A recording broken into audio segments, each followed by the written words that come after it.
Good morning, everybody. Before I do these videos, I always pray beforehand. I often read scripture beforehand, and kind of wait for a movement from the Spirit as to what to say. I ask God, what does even one person out there need to hear this morning? Because that's what it should really be about. I try to get myself out of the way, try to avoid what I think is going to be the more popular thing to say or what was going to get me more views or clicks, and I really try to focus on what does God want me to say? What does even one person out there need to hear?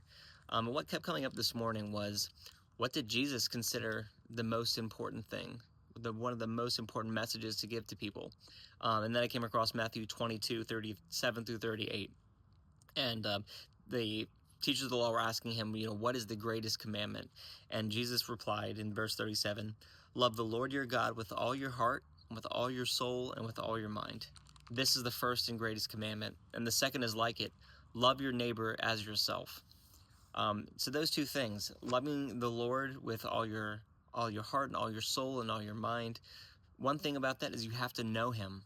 So you have to start, if you don't know him, start by reading his word, because that's the way that he revealed to us himself. He revealed his truth. He revealed the truths about reality, are his promises to us. Everything he revealed in this book. So if you aren't a regular reader of the Bible, I would strongly encourage you to try to just get into the word daily, and not just read, but pray about it.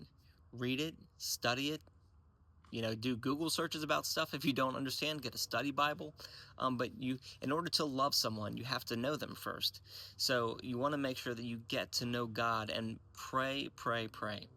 The way that we know God on a personal level is through prayer.